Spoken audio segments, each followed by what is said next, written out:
हमारे घर में औरतें दूध नहीं पीती। सीमा, आज सोती रहोगी क्या? ऑफिस नहीं जाना क्या?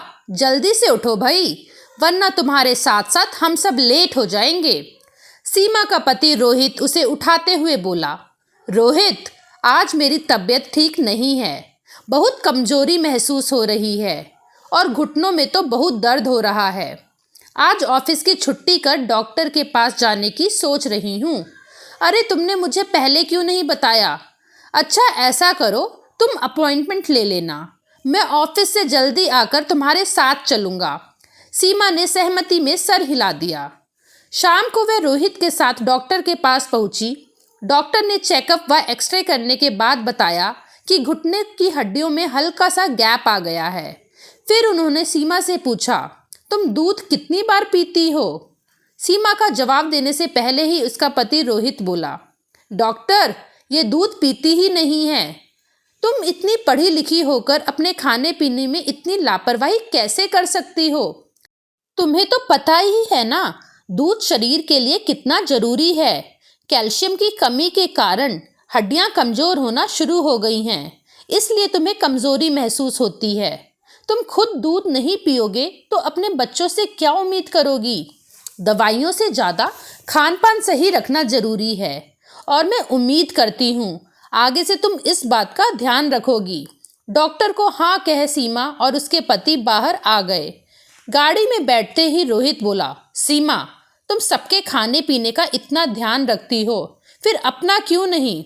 और मुझे समझ नहीं आता, तुम दूध क्यों नहीं पीती? ऐसे तो बच्चे करते हैं यार, कुछ तो अपनी सेहत का ध्यान रखो। तुम्हें पता है बीमार होते ही घर कैसे अस्त व्यस्त हो जाता है। सीमा कुछ नहीं बोली और आंखें बंद करके सिर पीछे कर आराम से बैठ गई। सीमा के सामने पुरानी यादें चलचित्र के समान घूम गई।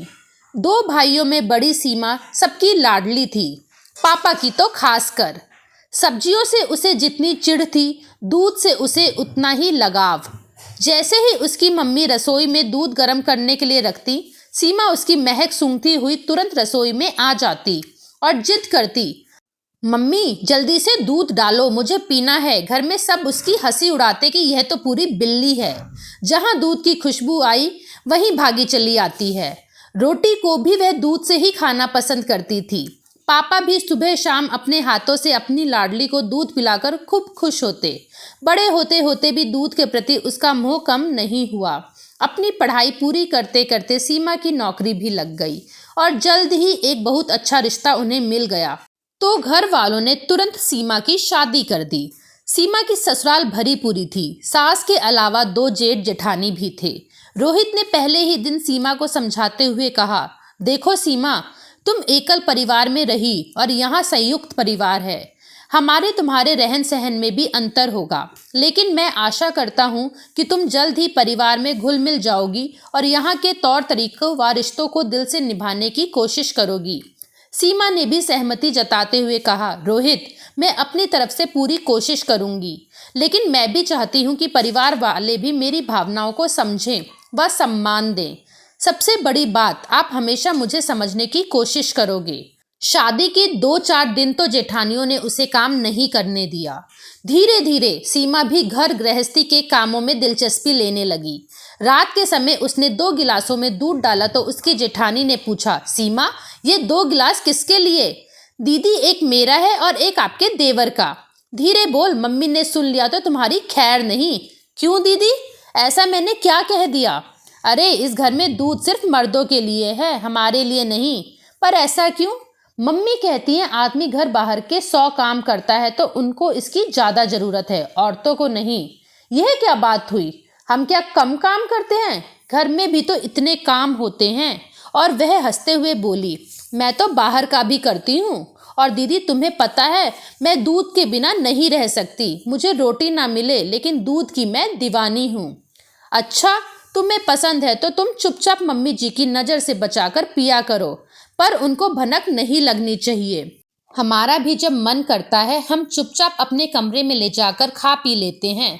यह तो गलत है दीदी, अपने घर में खाने को इस तरह चोरी हम कोई बच्चे थोड़ी ही हैं, और बच्चे भी इसको देखेंगे तो उन पर गलत ही असर पड़ेगा। मैं मम्मी से बात करूंगी। तू रहने दे सीमा, क्यों बात का बतंगड़ बनाने पर तुली है? तुझे मम्मी का स्वभाव नहीं पता, घर में कोहराम मच जाएगा। कुछ नहीं होगा, मैं उनसे प्यार से बात करूंगी, वह मेरी बात जरूर समझ जाएंगी। अगले दिन सीमा ने सुबह चाय देते हुए अपनी सास से कहा, मम्मी आप चाय क्यों पीती हो? आपको तो घुटनों में दर्द है और आपके लिए तो दूध बहुत जरूरी है। उसकी सास बोली, मुझे कौन सा खेत में हल चलाना है जो मैं दूध पीऊं? हमारे घर में दूध सिर्फ आदमी पीते हैं। मम्मी काम तो औरतें भी कम नहीं करती, तो फिर ये भेदभाव क्यों? उसकी बात सुनते ही उसकी सास भड़कते हुए बोली, कैसी बातें कर रही हो तुम? तुम्हें रोहित ने इस घर के कायदे कानून नहीं समझाए क्या? मम्मी जी, मैंने तो कोई गलत बात नहीं की जो आप इतना गुस्सा हो रही हो। उसकी सास बिना कुछ बोले गुस्से से उठकर चली गई। रात को रोहित ने सीमा से कहा, सीमा मैंने तुम्हें पहले ही बताया था, हर घर के कुछ कायदे होते हैं। आज जो तुमने किया क्या वह सही था? रोहित, मेरी नज़र में बिल्कुल भी गलत नहीं था। क्या आदमी औरत के खान पान में फ़र्क होना चाहिए? नहीं होना चाहिए, लेकिन तुम्हें इस तरह मम्मी के मुंह नहीं लगना चाहिए था। दोनों भाभियों भी तो इतने सालों से इस घर में उनके कहे अनुसार रह रही हैं ना। माँ घर की बड़ी है, अगर तुम उनकी कुछ बातें मान लोगी तो तुम छोटी नहीं हो जाओगी। हाँ, तुम्हें दूध बहुत पसंद है तो तुम मेरे हिस्से का दूध पी लिया करो, मुझे कोई परेशानी नहीं। घर में शांति रहनी चाहिए। यह क्या बात रोहित, बात तो वही की वही रह गई। तो तुम क्या चाहती हो, मैं माँ से जाकर इस बात के लिए लड़ूं? लोग सुनेंगे तो हंसेंगे कि लड़े भी तो दूध पर। रोहित का नजरिया सुन सीमा को बहुत दुख हुआ। उसने आगे बढ़ाना उचित ना समझा। कुछ सालों बाद रोहित का ट्रांसफर हो गया और सीमा भी उसके साथ चली गई। जिंदगी की पटरी सही से चल रही थी, अब खाने पीने पर कोई रोक टोक नहीं थी। रोहित तो शायद उन पिछली बातों को मामूली समझकर भूल गया था, लेकिन सीमा चाह कर भी उन कड़वी यादों को भुला नहीं पा रही थी। उन बातों ने उसके स्वाभिमान को ऐसी चोट पहुंचाई कि जब भी वह दूध को मुंह लगाती, उसका मन उन कड़वी यादों को सोच कसैला हो जाता। उन कड़वी यादों से छुटकारा पाने के लिए उसने दूध पीना ही छोड़ दिया। अगर आपको वीडियो पसंद आए तो वीडियो को लाइक करें और अपनी राय हमें अवश्य दें। धन्यवाद।